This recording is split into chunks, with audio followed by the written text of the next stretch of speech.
Good soup, day 4. Okay, this is gonna start with stock. Chicken stock is what I'm gonna use. You can use beef stock, vegetable stock, whatever. I'm gonna use chicken stock because we're putting the babies of the chickens in this soup. Chicken eggs, if you catch my drift. So, you know, just some carrots in my stock. Do you hear that sizzling? The pan's hot. Celery.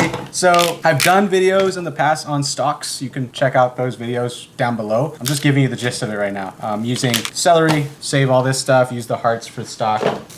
Onion.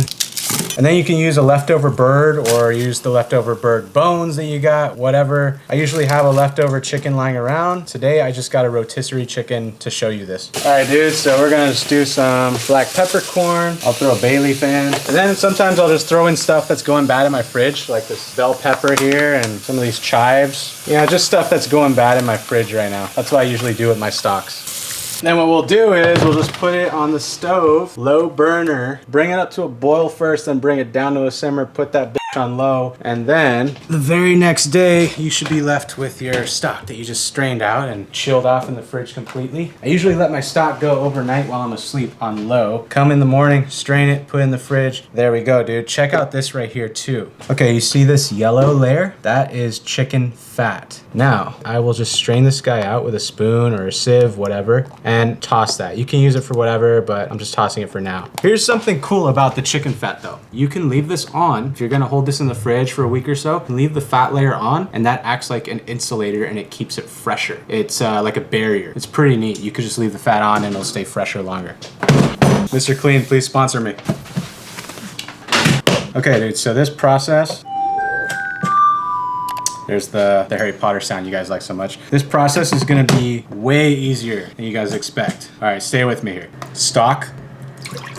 So this is optional, right? Turmeric. Use turmeric to get that yellow color that we get in restaurants. So I'm just gonna do a touch of that, not too much. Then right here, this is sesame oil. This is gonna add like some richness to it. It's gonna be rich broth right here. And then I'll just add a touch of rice wine vinegar. You can use any vinegar you want. I like rice wine because it's a more neutral, sweeter taste compared to the stringent, strong vinegar taste. And I'll just whisk this guy up a little bit, then put that in there.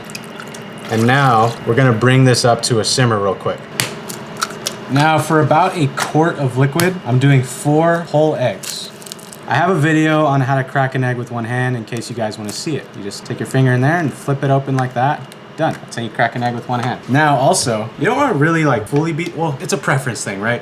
You want to lightly beat it if you want to have some whites in there with your yolk, if that makes sense to you. You know, you see like the little white strings and the yellow strings in your egg drop soup. I like to see that. So kind of lightly beat it so it's not fully incorporated and mixed in. Keep this set aside for now until this guy fully comes up. And now over here, we're gonna do around, let's see, maybe 2 tablespoons of cornstarch. Yeah, around 2 tablespoons of that. If you want your soup to be thicker, add more, just eyeball it. So what we do is we make a slurry. I've got cold water and my cornstarch right here. Always cold water with cornstarch, by the way. Whisk this up, and then we're gonna pour it into here. But you don't wanna ever pour into liquid that is not hot and simmering. We gotta wait for this to simmer before we pour in our slurry. This is called a slurry right here. Okay, it's come to a simmer, starting to roll boil. I'm just pouring in my slurry.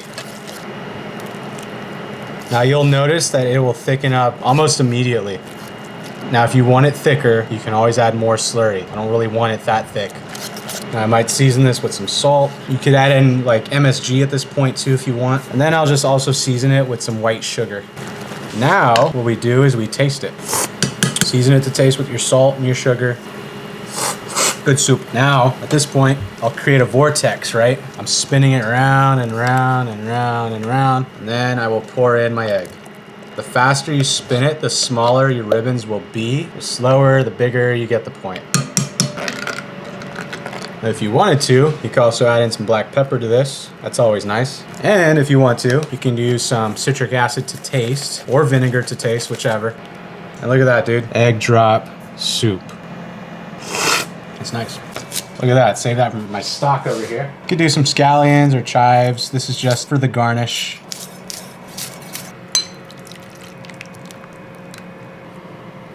There we have it. Egg drop soup. Look at that. There you go, dude. You try that out for you. Thank you. Oh, it's so good. How is it? Delicious. Good soup? Good soup. This is really comforting. Well, there you have it, y'all. Good soup. Let me know what you want to see for good soup day 5. Comment, like, subscribe.